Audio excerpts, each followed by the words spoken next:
Hello friends, आपका अपने channel study for genius में स्वागत है। गाइस, ये हम आज करने जा रहे हैं 2014 का आप चुका पेपर जो सीटेट का हुआ था गाइस, वो हम टोटल गाइस आपका सीडीपी का कंप्लीट करवाने वाले हैं। टोटल 30 क्वेश्चन आपके, ठीक है। तो आप लोग बस बने रहिएगा सेशन में, एक एक क्वेश्चन हम लोग देखेंगे, जानेंगे, समझेंगे। तो फर्स्ट क्वेश्चन से स्टार्ट करते हैं गाइस। तो फर्स्ट क्वेश्चन आपका पूछा गया कि किसने सबसे पहले बुद्धि परीक्षण का निर्माण किया। गाइस, आपसे बुद्धि परीक्षण का निर्माण पूछा गया है, सबसे पहले किसने किया था। ऑप्शन आपका है अल्फ्रेड बिने ने किया था, या फिर रॉबर्ट स्टर्नबर्ग ने किया था, या फिर डेविड वाइशेल्डर ने किया था, या फिर चार्ल्स एडवर्ड स्पीयरमैन ने किया था। तो इसमें राइट आंसर आप गाइस आप सभी को पता है क्या हो जाएगा, बिने ने किया था, है ना। अल्फ्रेड बिने राइट आंसर आपका हो जाएगा। और देख लीजिएगा कि प्रथम बुद्धि परीक्षण अल्फ्रेड बिने के द्वारा विकसित किया गया था, उन्हें बुद्धि परीक्षण के जन्मदाता के रूप में जाना जाता है। अगला क्वेश्चन है कि एक शिक्षक कक्षा के कार्य को एकत्र करता है और उन्हें पढ़ाता है और उन्हें पढ़ता है, उसके बाद योजना बनाता है और अपने अगले पाठ को शिक्षार्थियों की आवश्यकताओं को पूरा करने के लिए समायोजित करता है। वह क्या कर रहा है या फिर वह क्या कर रही है गाइस। तो इसमें आपको बताना है कि राइट आंसर क्या होने वाला है। आखिर एक टीचर क्या कर रहा है, ठीक है। तो इसमें राइट आंसर क्या हो जाएगा गाइस, सीखने के रूप में आकलन कर रहा है, या फिर सीखने के लिए आकलन कर रहा है, या फिर सीखने के समय आकलन कर रहा है, या फिर सीखने का आकलन कर रहा है गाइस। तो इसमें देखिए इसमें टीचर का क्या रोल है। इसमें टीचर कर रहे हैं कि सीखने के लिए आकलन गाइस, ठीक है। ऑप्शन आपका किस पे जाएगा, बी पे जाएगा ऑप्शन। और देखिए एक शिक्षक कक्षा के कार्य को एकत्र करता है और उन्हें पढ़ता है और उसके बाद योजना बनाता है, मतलब प्लान बनाता है, और अपने अगले पाठ को शिक्षार्थियों की आवश्यकताओं को पूरा करने के लिए समायोजित करता है कि हमको नेक्स्ट एक प्रकार से वो लेसन प्लान कंप्लीट कर रहा है कि मुझे नेक्स्ट डे नेक्स्ट टॉपिक कैसे क्या पढ़ाना है, उस उन्हीं चीज़ों को लेके वो चीज़ों को एकत्र कर रहा है गाइस, ठीक है। वह सीखने के लिए आकलन कर रहा है गाइस। नेक्स्ट है कि कक्षा कक्ष में जेंडर से हम लोग लिंग बोलते हैं, विभेद है। आपको बताना है कि जेंडर विभेद गाइस क्या है। तो ऑप्शन आपका है कि शिक्षार्थियों के हास्योन्मुख प्रयासों अथवा निष्पादन का कारण बन सकता है, या फिर पुरुष शिक्षार्थियों के वृद्धि उन्मुख प्रयासों अथवा निष्पादन का कारण बन सकता है, या फिर महिला शिक्षकों की अपेक्षा पुरुष शिक्षकों के द्वारा अधिक किया जाता है, या फिर शिक्षार्थियों के निष्पादन को प्रभावित नहीं करता है। तो इसमें राइट आंसर आपका क्या होने वाला गाइस। अगर राइट आंसर की बात कर ली जाए, आखिर आपका जेंडर बायस क्या है गाइस। तो इसमें राइट आंसर आपका हो जाएगा कि शिक्षार्थियों के हास्योन्मुख प्रयासों अथवा निष्पादन का कारण बन जाता है गाइस, ठीक है। राइट आंसर आपका क्या हो जाएगा, ए पे जाएगा, यही आपका राइट आंसर है। अगला है कि ध्वनि संबंधी जागरूकता निम्नलिखित में से किस क्षमता से संबंधित है। तो बताइएगा ध्वनि संबंधित आपसे गाइस पूछा गया जागरूकता किससे, इसकी क्षमता किससे संबंधित है। सही व धारा प्रवाह बोलना, जानना समझना व लिखना, या फिर व्याकरण के नियमों में दक्ष होना, या फिर ध्वनि संरचना पर चिंतन करना व उसमें हेर फेर करना। तो यही राइट आंसर है गाइस आपका, ध्वनि से रिलेटेड है, तो आपका ध्वनि ही ऑप्शन में भी है, देखिए, ठीक है, समझ रहे हैं। तो इसमें आपका राइट आंसर हो गया। चलिए फिर और देख लेते हैं गाइस। क्वेश्चन आपका 5 नंबर पूछा गया है, प्रकृति पोषण विवाद निम्नलिखित में से किससे संबंधित है। तो बताइएगा प्रकृति पोषण विवाद जो है वह किससे संबंधित। देखिए आपका प्रकृति पोषण अगर वाद विवाद से क्वेश्चन पूछा गया है, तो इसमें गाइस आपका आ जाएगा, क्या आ जाएगा, व्यवहार व वातावरण व जीव विज्ञान, वातावरण व पालन पोषण, या फिर आनुवांशिकी एवं वातावरण। गाइस यही आपका राइट आंसर है। देखिए हमने एक बार आपको बताया था P=2 क्या होता है, H×E। अगर आप हमारी डेली क्लास ले रहे हैं तो आपको ये सारी चीज़ें पता होनी चाहिए। हेरिडिटी एंड इन्वायरमेंट का ही जो आपका मल्टीप्लाई होता है, गुणा होता है गाइस, यही क्या कहलाता है, यही आपका पर्सनालिटी कहलाता है, और जिसको हम लोग प्रगत पोषण कह सकते हैं। राइट आंसर आपका क्या हो जाएगा गाइस, डी हो जाएगा। नेक्स्ट है कि मानव विकास है। तो बताइएगा मानव विकास क्या है गाइस। आप सभी को पता है मात्रात्मक और गुणात्मक दोनों होता है। विकास कैसा होता है, विकास जो है मात्रात्मक व गुणात्मक दोनों फॉर्म में होता है। और ये कैसे चलता है गाइस, यह जीवन पर्यंत चलता रहता है, गर्भ से लेके मृत्यु तक, वोम टू टॉम। अगला क्वेश्चन है कि निम्न में से कौन सा सामाजिकरण की निष्क्रिय एजेंसी है। गाइस आपको एक्टिव नहीं पैसिव बताना है, निष्क्रिय एजेंसी है। तो इसमें निष्क्रिय एजेंसी के रूप में राइट आंसर आपका क्या हो जाएगा, क्या परिवार है, या आपका इको क्लब है, या फिर सार्वजनिक पुस्तकालय, या फिर आपका स्वास्थ्य क्लब है। तो गाइस देखिए इसमें आपका सामाजिकरण निष्क्रिय एजेंसी क्या है, ये आपका है सार्वजनिक पुस्तकालय, ठीक है। इससे कोई मतलब नहीं होता सार्वजनिक पुस्तकालय से। एक बच्चा कैसे सीखता है, क्या देखिए आपका अगर परिवार में है ये तो आपका प्राइमरी हो गया। इको क्लब में जाके भी वह किससे खुद से चीज़ों को सीखेगा। और स्वास्थ्य क्लब क्या है गाइस, स्वास्थ्य क्लब भी आपका क्या है, ये एक्टिव में आता है। जो सार्वजनिक पुस्तकालय होता है गाइस, ये आपका निष्क्रिय एजेंसी है। नेक्स्ट है कि संज्ञानात्मक विकास निम्न में से किसके द्वारा समर्थित है होता है। तो इसमें बताइएगा राइट आंसर क्या हो जाएगा गाइस, संज्ञानात्मक विकास किससे समर्थित होता है। किस चीज़ों से समर्थित होता है?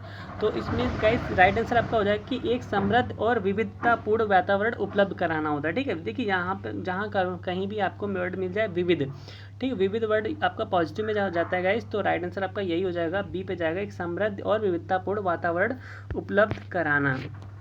नेक्स्ट है कि निम्न में से कौन सा सीखने की शैली का एक उदाहरण है? आपको बताना है सीखने की शैली का एक उदाहरण है, तो इसमें कौन सा उदाहरण है गाइस? देखिए सीखने की शैली का क्या होता है, क्या संग्रहण होता है, स्पर्श संबंधी होता है या फिर तथ्यात्मक होता है? तो गाइस आपका चाक्षुषीकरण जो होता है ना, चाक्षुषीकरण ही सीखने की शैली का एक एग्जाम्पल है ना। तो राइट आंसर आपका क्या हो जाएगा, डी पे जाएगा। चलिए फिर नेक्स्ट क्वेश्चन है कि प्रेरणाएं अनुभूतियों के संतुष्टिकरण की अवस्थाओं तक पहुंचने और व्यक्तिगत लक्ष्यों को प्राप्त करने की आवश्यकता को संबोधित करती है। ठीक है, तो बताइएगा इसमें गाइज आपका यहाँ पे फिल क्या आखिर हम चीज़ ऐसे फिल करें जो ये सेंटेंस आपका पूरा हो जाए। तो इसमें गाइज राइट आंसर होगा आपका भावात्मक। ठीक है, जो भावात्मक प्रेरणाएं होती हैं वो क्या करती हैं, वही अनुभूतियों के संतुष्टिकरण की अवस्थाओं तक पहुँचने और व्यक्तिगत लक्ष्यों को प्राप्त करने की आवश्यकता को संबोधित करती हैं। ठीक है, राइट आंसर आपका ए हो जाएगा।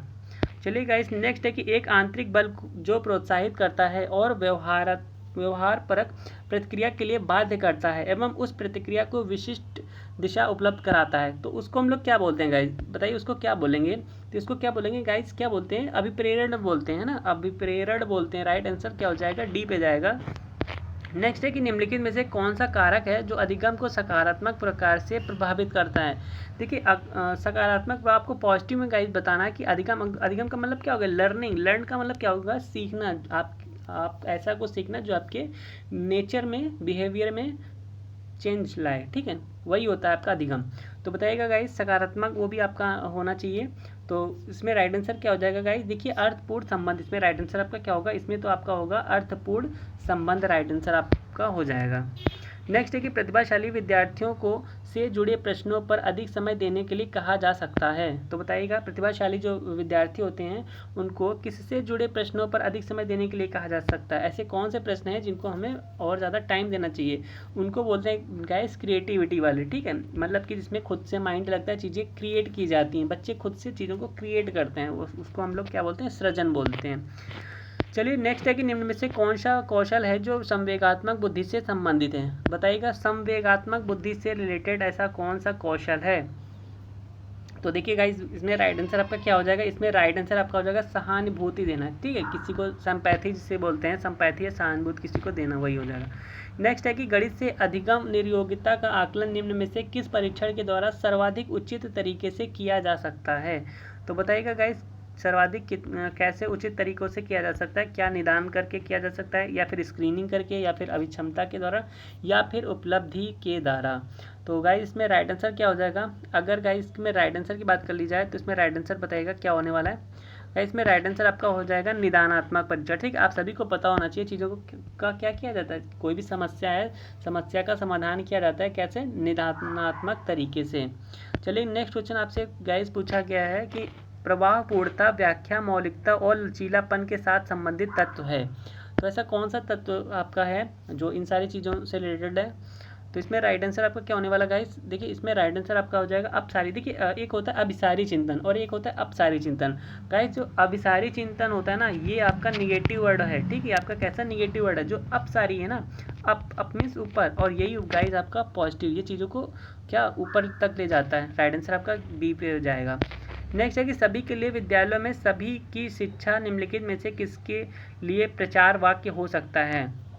आपका एक प्रचार वाक्य के रूप में कि सभी के लिए विद्यालयों में सभी की शिक्षा। ठीक है गाइज, ये किसके लिए प्रचार वाक्य हो सकता है? इसमें राइट आंसर आपका क्या हो जाएगा? अगर गाइज इसके राइट आंसर की बात कर ली जाए तो इसे हम लोग बोलते हैं इंक्लूसिव एजुकेशन, मतलब कि समावेशी शिक्षा गाइज। ठीक है, मतलब क्या है हो रहा है, सभी के लिए शिक्षा है, सभी के लिए समान विद्यालय और सभी के लिए समान शिक्षा। तो क्या हो रहा है गाइज, समावेशी शिक्षा की बात की जा रही है। नेक्स्ट है कि निम्न में से कौन सी शब्दावली प्रायः अभिप्रेरणा के साथ अंतः बदलाव के साथ इस्तेमाल की जाती है? अब आपको बताना गाइज अभिप्रेरणा के साथ अंतः बदलाव के साथ इस्तेमाल की जाती है।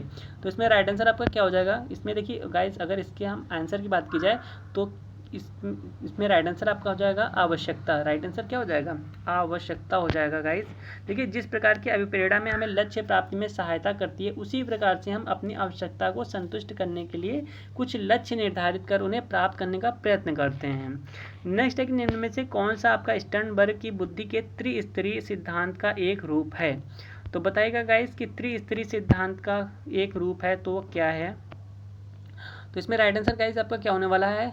देखिए फ्रेंड्स, इसमें राइट आंसर आपका हो जाएगा व्यवहारिक बुद्धि। ठीक है, त्रिस्तर में आपका कौन सी बुद्धि आती है? तो व्यवहारिक, बिहेवियर वाली बुद्धि आती है। चलिए फिर ठीक है, नेक्स्ट है आपसे कि 1 वर्ष तक के शिशु जब आँख, कान व हाथों से सोचते हैं तो निम्नलिखित में से कौन सा स्तर शामिल होता है? बताइएगा गाइस, इसमें कौन सा राइट आंसर हो जाएगा? आँख, कान और हाथ की बात कही गई है, से सोचते हैं, तो इसमें कौन सा राइट आंसर हो जाएगा? आप देखिए, अकॉर्डिंग टू अगर आप एज जानते हैं ना तो आप बेस्ट ऑप्शन दे सकते हैं इसमें गाइस। देखिए, इसमें बच्चा क्या करता है, इसमें आपका हो जाएगा कि इंद्रियजनिक। इंद्रियजनिक में क्या आता है? इंद्रियों में यही तो आता है, आँख, कान, हाथ, यही सब चीज़ें आती है ना। तो राइट आंसर आपका क्या हो जाएगा? बी हो जाएगा, है ना। चलिए, और ये किसके, ये देखिए आपके चारे के चारे जो ऑप्शन दे रखे हैं गाइस, ये जीन पियाजे के क्या हैं? ये जीन पियाजे से रिलेटेड हैं। इनकी अवस्थाएं, स्टेजेस, इन्होंने कितने प्रकार की बताई हैं अवस्थाएं? 4 प्रकार की बताई हैं, वही सारी दी गई हैं। नेक्स्ट है कि वाइगोत्स्की के सिद्धांत में विकास के निम्नलिखित में से कौन से पहलू की उपेक्षा होती है? तो बताइएगा, वाइगोत्स्की आपको पता है सामाजिक, इन्होंने सामाजिक सोशल से रिलेटेड काफ़ी सारी चीज़ें की हैं। इन्होंने जेडपीडी पे भी बताया है गाइस, है ना, स्कॉफ फोल्डिंग पे, तो ये सारी चीज़ें हैं इन्होंने बताई हैं। इनके सिद्धांत में बताइएगा विकास के निम्नलिखित में से कौन से पहलू की उपेक्षा होती है? तो इसमें राइट आंसर आपका क्या हो जाएगा गाइस? इसमें राइट आंसर आपका हो जाएगा जैविक। ठीक है, ऑप्शन आपका क्या जाएगा? जैविक जाएगा। चलिए फिर देख लेते हैं, आपका नेक्स्ट क्वेश्चन है। नेक्स्ट क्वेश्चन आपसे पूछा गया गाइस कि छात्राएं, अब आपको बताना है छात्राओं के बारे में, अगर आपको जानकारी है तो आप बताइएगा। तो देखिए गाइस, में राइट आंसर आपका क्या हो जाएगा? ये तो पूरा पढ़ के ही पता चलेगा। छात्राएं अपनी उम्र के लड़कों की तरह गणित में अच्छी हैं। अच्छा, अपनी उम्र के लड़कों की तुलना में स्थानिक अवधारणाओं की कम कुशलता पूर्ण निष्पादन करती हैं। गाइस, ये देखिए आपका कम कहा गया, ये आपका निगेटिव वर्ड आ गया, इसी के साथ ये गलत हो जाएगा। भाषिक और संगीत संबंधित अधिक क्षमताएं रखती हैं। देखिए, इसमें अगर अधिक क्षमताएं रखती हैं तो इसका क्या मतलब है कि जो छात्र होते हैं वो अधिक क्षमताएं नहीं रखते। ये भी आपका क्या है? कंपेरिजन हो रहा है, कंपेयर हो रहा है गाइस, इसमें आपका गलत हो जाएगा। गणित के सवाल अच्छे से सीखती हैं लड़कियां और छात्राएं, लेकिन उन्हें तब कठिनाई आती है जब उनसे उनके तर्क के बारे में पूछा जाता है। ऐसा कोई बात नहीं है गाइस। ठीक है, राइट आंसर आपका ए पे जाएगा। छात्राएं क्या होती हैं? अपनी उम्र के लड़कों की तरह गणित में अच्छी हैं। बिल्कुल सही बात है, इसमें राइट है। नेक्स्ट क्वेश्चन है कि ग्रेड अंकों से कैसे अलग है? आपको बताना, देखिए आपको पता है गाइस कि अब तो ग्रेड वाला सिस्टम चल गया, पहले अंक वाला था, और आपको वही बताना है कि ग्रेड और अंक में क्या डिफरेंस है, ये कैसे अलग है। तो बताइएगा कैसे अलग है गाइस? क्या विश्लेषणात्मक में, या समस्या समाधान में, मुक्ति अंत में, या फिर अपसारी में? तो इसमें राइट आंसर आपका क्या हो जाएगा? राइट आंसर गाइस आपका हो जाएगा विश्लेषणात्मक। ठीक है, ऑप्शन आपका ए पे जाएगा। चलिए फिर 24 नंबर है कि शब्दों में अक्षरों के क्रम को पढ़ने में कठिनाई का अनुभव करना और अक्सर चाक्षुष स्मृति का ह्रास से संबंधित। बताइएगा गाइस, इसमें देखिए आपका मतलब अक्षमता से रिलेटेड गाइस आपका क्वेश्चन पूछा गया कि शब्दों में अक्षरों के क्रम को, अब आप समझिएगा इसमें राइट आंसर क्या होने वाला, बस इतना ही आपको पढ़ना है, पूरा क्वेश्चन भी पढ़ने की जरूरत नहीं। शब्दों में अक्षरों को के क्रम को वो पढ़ सही नहीं पा रहा है, उसको यही नहीं पता बी किसे पढ़ें, डी किसे पढ़ें, डब्ल्यू कैसे बनता है, एम कैसे बनता है, नहीं पता है बच्चे को। ये कहाँ पे दिक्कत होती है गाइस? ये आपका डिसलेक्सिया में होती है, जो बालक पढ़ नहीं पाता है सही से। ठीक है, बालक सही से इसमें चीज़ों को नहीं पढ़ पाता है। नेक्स्ट है कि रिया कक्षा में पिकनिक तय करने हेतु ऋषभ से सहमत नहीं है। अच्छा चलो कोई बात नहीं। वह सोचती है कि बहुमत के अनुकूल बनाने के लिए नियमों का संशोधन किया जा सकता है। हाँ सही बात है। और यह सहपाठी विरोध प्याजे के अनुसार निम्नलिखित में से किससे संबंधित है? अब देखिए आपको अगर पता है प्याजे ने कितनी स्टेजेस बताई, 4 स्टेजेस बताई हैं, तो उनके हिसाब से अकॉर्डिंग टू जीन प्याजे के जो 4 स्टेज हैं उनके हिसाब से इसमें कौन सा आपका सही जाएगा गाइस। ठीक है, तो इसमें राइट आंसर आपका क्या हो जाएगा? क्या संज्ञानात्मक अपरिपक्वता है, सहयोग की नैतिकता है, या फिर प्रतिक्रिया, या फिर विषमांग नैतिकता है? तो इसमें गाइज आपका राइट आंसर क्या हो जाएगा, इसमें राइट आंसर जाएगा सहयोग की नैतिकता। इसमें ऑप्शन किस पे जाएगा गाइज, सहयोग। देखिए क्या हो रहा है कि इसमें चीज़ों के सहपाठी क्या करते हैं, सहयोगी तो करते हैं एक दूसरे की, तो वहाँ से चीज़ें आप कर सकते हैं सही। चलिए फिर नेक्स्ट क्वेश्चन आपका देख लेते हैं कि वे शिक्षक जो विद्यालय आधारित आकलन के अंतर्गत कार्य करते हैं, वे टीचर जो विद्यालय के आधारित आकलन के अंतर्गत कार्य करते हैं, तो क्या हो रहा है गाइस, तो उन्हें आपको इसमें बताना है। अब तो ये तो आपको पढ़ना ही पड़ेगा उनमें क्या होता है। उन्हें प्रत्येक शिक्षार्थी को प्रत्येक विषय में परियोजना कार्य देना पड़ता है, क्या ये बात सही है?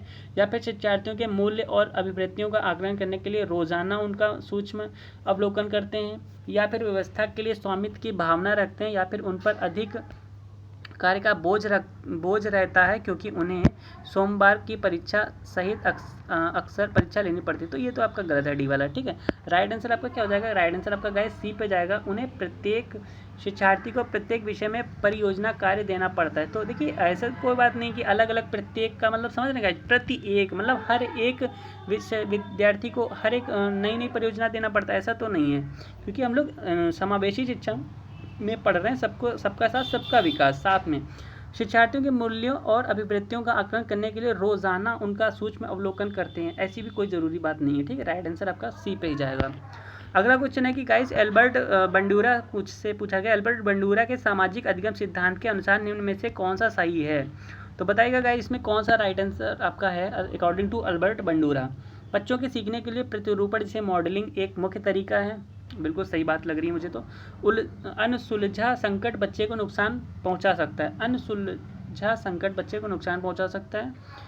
और है कि संज्ञानात्मक विकास सामाजिक विकास से स्वतंत्र है, गलत है। खेल अनिवार्य है और उसे विद्यालय में प्राथमिकता दी जानी चाहिए। अगर बहुत ही ज़्यादा देखिए अगर बात करी जाए एल्बर्ट बंडूरा साहब की, ठीक है, तो उनके अकॉर्डिंग गाइस इन्होंने क्या दिया था, इन्होंने प्रतिरूपण मॉडलिंग दिया था। ठीक है, और वही यहाँ पे क्या पूछा गया, बेस्ट ऑप्शन है, ऑप्शन आपका ए पे ही जाएगा।